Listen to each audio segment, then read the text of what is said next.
What's happening, everybody? Steve here, and today I'm going to show you how to use the adaptive cruise control system inside of Ford vehicles. Very straightforward. It works the exact same way regardless of the Ford vehicle that you're in. So it doesn't matter if you're in the Escape, the Edge, Explorer, Expedition, F-150, whatever the case may be. So let's dive into it and have a little bit of fun. Now, starting off, we do have a series of different buttons looking at the steering wheel itself. So typically along the bottom left-hand pad is where we're going to find all of those buttons that we need to get access to. So we've got our basic on button, and that's going to turn the adaptive cruise control system on or off, and we can see that just in different ways inside of our cluster screen. We've got a cancel button. So if we don't like the adaptive cruise system going, we could press cancel, or we can hit the brake, and that'll temporarily turn it off. Along the outside, we've got our resume or set. We can also increase or decrease 1 kilometer or 1 mile per hour at a time. So once you get to whatever speed you'd like to, we set, and then we increase 1 kilometer, 1 mile per hour as necessary. We've got a distance indicator. So how close or how far away do you want to be away from the vehicle that's in front of you? So we've got 4 different modes available there. And then we've also got another button, and that's going to be our lane centering system. So we've got a lane keeping system, which will nudge us back into our lane or give us a steering wheel shake, but lane centering keeps us perfectly balanced in our lane. Not fully self-driving. It's not quite like Ford's Blue Cruise system, but it's pretty dang close. So we're going to go through a live example of how this system works because it's really straightforward. Let's go for it. All right, so we have to start driving. So the system itself is turned on. So I've turned it on there, and we're just going to start driving. Now, one cool thing is that we could technically use this at fairly low speeds. So, I mean, I'm going 30 kilometers an hour now, and I've got it, well, set at 31. But you can use it regular roads, you can use it highway driving, whatever the case may be. So it is a really useful system from that perspective. So on the road again. Press plus and minus as necessary there. And like I said, we've got a distance indicator, so how close or far away do we want to be away from the vehicle that's in front of us. So, I mean, obviously no cars in front of me right now, so that's kind of a moot point, but it is available there as an option, which is definitely a nice thing. But this system, so easy to use and so incredibly useful all at the same time.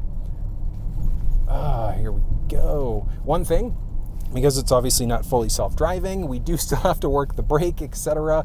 when we come up to stop signs and lights and things like that. Okay, we've got a car coming, which is perfect because it gives us the flexibility if they're going slower to be able to test out this system. Here we go. Okay, so we have the system turned on, and one cool thing, so like I haven't technically hit my cruising speed, but I mean I've got it set at 80 kilometers an hour now. So you can start low and then just press the plus button until you find whatever your ideal speed is. So I'm currently going 80. The driver in front of me is going 80 on top of that, I believe. See, oh yeah, there we go. Oh no, they're going slower. Okay, so the driver in front of me is only going 76, etc. So it's automatically going to raise the speed. So increase, decrease, just based off of the vehicle in front of you. And we've got a distance indicator. So if I get a little bit closer, it's going to pick up speed to catch up, or I can go for a little bit more of a distance, and then it's going to slow me down a little bit to create that distance between me and the car in front of me. So we can use these things kind of in tandem together as we go. The lane centering system is technically turned on right now. So we've got some bends coming up, and I'm just going to show you. I'm going to have my hands over the wheel, but the vehicle, as long as it recognizes the lane markings, it's going to it's like, this is amazing. Like fully self-driving, like I said, to a degree, because we still technically have to have our hands on the wheel. Where the system really comes in play is if you've got it running and you've got like kids screaming behind you or things like that. So it is really nice that this is available. Okay, and speed-wise, so we are slowing down right now, so it's dropping down to a 60. So I'm just going to adjust the adaptive cruise system to 60, but the car in front of me is already slowing down, so it preemptively started braking for me already. So, I mean, the person in front of me is slowing down even more for this railway. Oh my, why are you slowing down so much? They slowed down to 32, but I mean, it brought me down to that speed, and it's picking me right back up to my set speed again. So I've got it set at 60, and it's got me picked right back up to 60 again. So it is a brilliant system.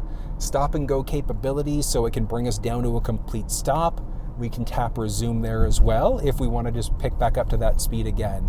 But like I said, we've got the lane centering system in play right now. So again, as long as the vehicle recognizes the lane markings, oh, little message there for gas, it's going to keep us fully balanced in the lane as we go. It is a brilliant system. Like I absolutely love it.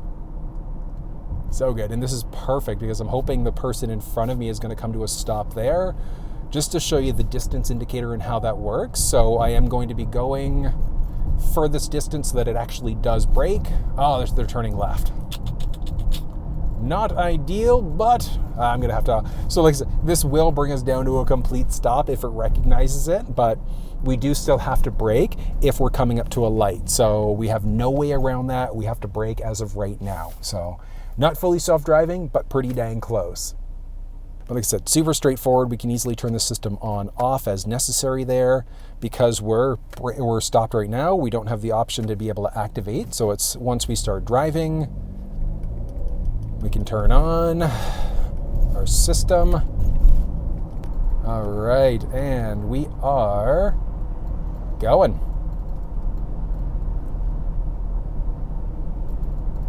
There we are. And lane centering system is active right now as well. So it's, keeping me perfectly balanced in my lane there as we go, which again, like I said, amazing system. I love it. So good. All right. And we do have quite a few people that are in and around the area here as well. So I'm fingers crossed hoping that we can get the full stop capability going on here on top of that.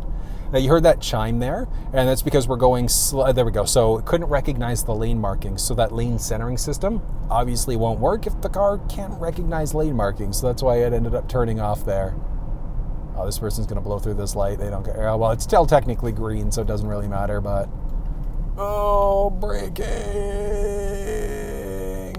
Okay, so we are at a complete stop right now, and I want to resume the setting. So my foot's off the gas, and we've got to go. We're going to press resume. So we do have to start driving, and then we can press resume, and it'll bring us back up to our previously set speed again, which is great. So I'm just going to move over a little bit, let these people fly by.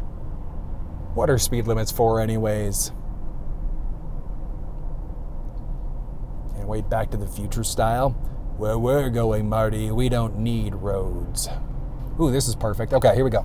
So, reason why I changed lanes is because we're coming up to a light here and cars are stopped. So, the car is literally, ooh, the first few times you do that, you're going to be like, will it actually stop? It will. One cool thing is that you still could put your foot on the brake if you wanted to. So if you're completely unsure about whether or not it's going to stop, you could hit the brake as well. Just so knowing, it will stop. There's been more than enough times where I've been nail biting, will this actually stop? It does, but like I said, if you feel a little bit uncomfortable, you can always just manually override and stop yourself instead. Oh, where are you going, fella? We go. But really, really useful setting. I absolutely love this thing, but that's how you use the adaptive cruise control system in every Ford vehicle. Hope you enjoyed it, and if you did, you think someone else might get some use out of it, share the video with them on top of that. But like it, subscribe to the channel if you haven't already, and until I see you next time, take care.